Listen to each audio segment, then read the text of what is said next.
Hello friends, আমি পায়েল। আজকে আমি রান্না করব ধোকার ডালনা। তো চলো দেখতে থাকো এই রেসিপিটি। দেখো, প্রথমে আমি ডাল নিয়েছি, এইটা কিন্তু বাটা আছে। ছোলার ডাল নিয়েছি, তার মধ্যে আমি দিয়ে দিচ্ছি লঙ্কা কুচি, লবণ, গরম মশলার গুঁড়ো, গোলমরিচের গুঁড়ো আর দিয়ে দিচ্ছি জিরের গুঁড়ো। এখন আমি ভালো করে এটা মিশিয়ে নেব। দেখো, এখন আমি পাশে নিয়ে নিলাম আটা। এই আটার মধ্যে কিন্তু আমি একটু এপাশ ওপাশ করে নেব, না হলে কিন্তু ডালটা একদম ছেড়ে যাবে। এখন আমি এটা যেহেতু সেদ্ধ করব, তার জন্য কিন্তু আমি ভালো করে আটার মধ্যে মাখিয়ে নিচ্ছি। দেখো, একদম এভাবেই করতে হবে। আমি কিন্তু একটা একটা করে করে দেখিয়ে দিচ্ছি, তোমরাও ঠিক এভাবেই করবে। দেখো, আমি কিন্তু আরেকটা করে দেখিয়ে দিচ্ছি তোমাদের, তোমরাও ঠিক এভাবেই করবে। দেখো, ডালটার ওপরে কিন্তু আমি আটার গুঁড়োটা ভালো করে মাখিয়ে নিলাম। এভাবেই কিন্তু একটা একটা করে করে নিতে হবে।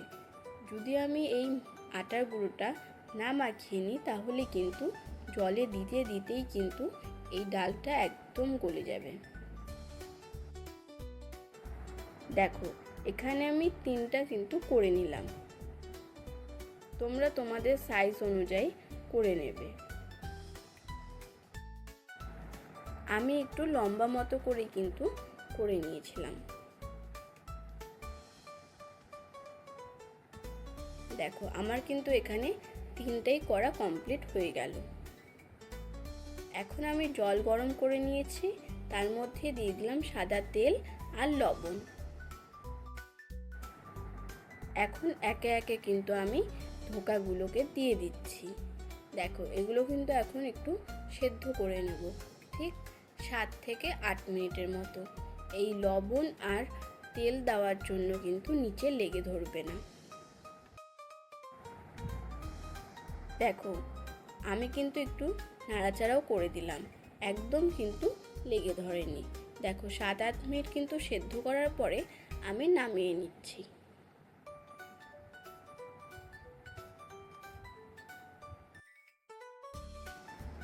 দেখো, আমি কিন্তু একে একে সবগুলোকেই নামিয়ে নিলাম। এগুলো কিন্তু ভালো মতো করে সেদ্ধ হয়ে গেছে। এখন আমি কেটে নেব। দেখো, মিনিমাম একটা সাইজ করে কিন্তু আমি কেটে নিচ্ছি। তোমরাও তোমাদের ইচ্ছে মতো কেটে নেবে। এটা কিন্তু একটু ঠান্ডা করে তারপরে তোমরা কেটে নেবে। দেখো, আমার কিন্তু সবগুলো কাটা হয়ে গেল। দেখো, কড়াই দিয়ে দিয়েছিলাম কিন্তু সর্ষের তেল। এখন আমি তেলটা গরম করে আস্তে আস্তে ধোকাগুলোকে আমি এখন ভেজে নেব। দেখো, সম্পূর্ণটা কিন্তু আমি দিয়ে দিলাম। এখন আমি একদম আস্তে আস্তে কিন্তু ভেজে নেব। এটার মধ্যে যেহেতু মশলা দেওয়া আছে, তার জন্য কিন্তু লবণ বা হলুদ কোনো কিছুর দেওয়ারই দরকার নেই। দেখো, আস্তে আস্তে কিন্তু এভাবেই নেড়ে চেড়ে ভেজে নিতে হবে। দেখো, ধোকাগুলো কিন্তু হালকা লাল লাল করে ভাজলেই হবে, বেশি ভাজলে কিন্তু শক্ত হয়ে যাবে। দেখো, আমার কিন্তু লাল লাল কালার অনেকটা চলে এসেছে। আর একটু ভেজে কিন্তু আমি নামিয়ে নেব। দেখো, তোমরা দেখতেই পাচ্ছ ভালো করে যে কতটা লাল হয়েছে। এখন কিন্তু আমি এই ধোকাগুলোকে নামিয়ে নেব।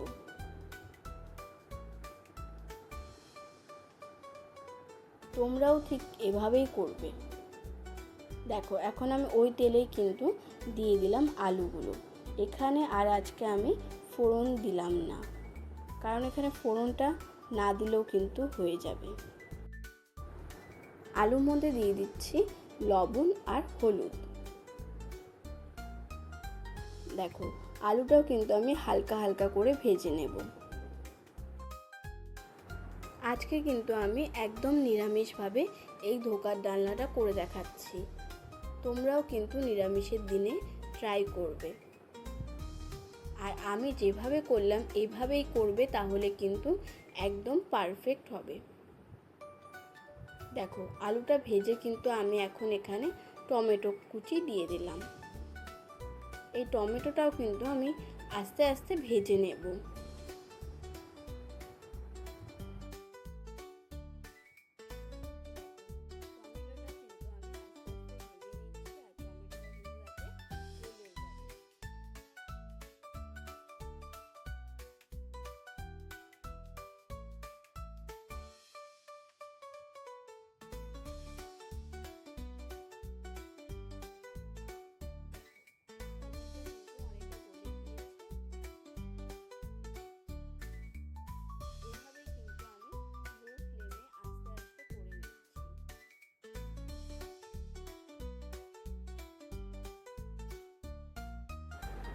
এভাবে কিন্তু নিরামিষের দিনে ধোকার ডালনা করে ভাত, রুটি, পরোটা সব কিছুর সাথে কিন্তু খুবই ভালো লাগে খেতে।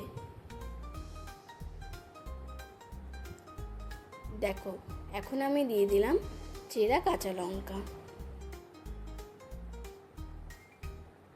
এখন আমি সব কিছু ভালো করে মিশিয়ে নিচ্ছি, আর টমেটো কিন্তু একদমই গলে গেছে।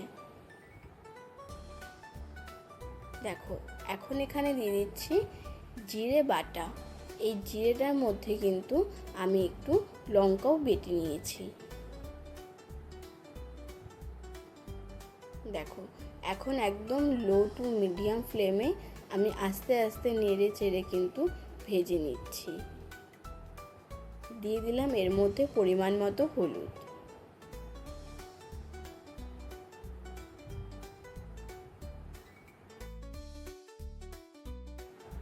এই মশলাটাকে কিন্তু আমি আস্তে আস্তে নেড়েচেড়ে ভালো করে ভেজে নিচ্ছি। দিয়ে দিলাম চিনি, একদম অল্প পরিমাণেই দিলাম। তোমাদের ইচ্ছে না হলে নাও দিতে পারো। আমি কিন্তু এই টেস্টটা ব্যালেন্স করার জন্য অল্প পরিমাণে চিনি দিয়ে নিলাম। এখন দিয়ে দিলাম অল্প পরিমাণে গরম জল, এই মশলাটা ভালো করে ভেজে নেওয়ার জন্য। না হলে কিন্তু মশলাটার মধ্যে একটা কাঁচা গন্ধ থেকে যাবে, তাই জন্য কিন্তু আমি গরম জলই দিয়েছি।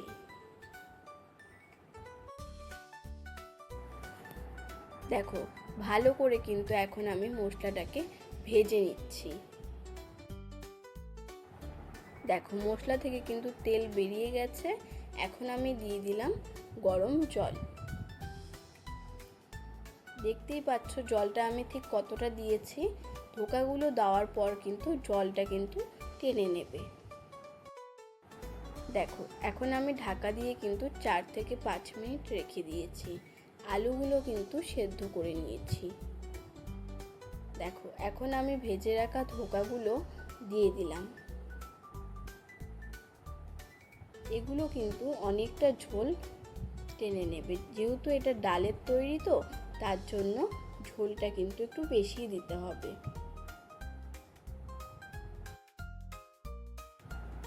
দেখো এখন কিন্তু আমি ঝোলটা কিছুক্ষণ ফুটিয়ে নিলাম। দেখতেই পাচ্ছ ঝোলটা আমার কতটা কমে গিয়েছে, কারণ ধোকাগুলো কিন্তু অনেকটাই ঝোল শুষে নেয়। দেখো রান্নাটা কিন্তু আমার আজকে একদম হয়ে গেছে। এখন দিয়ে দিলাম গরম মশলা গুঁড়ো আর দিয়ে দিচ্ছি ঘি। দেখো রান্নাটা কিন্তু আজকে একদম পারফেক্টভাবে আমার হয়ে গেল। তোমরাও একবার হলেও এভাবে ট্রাই করো।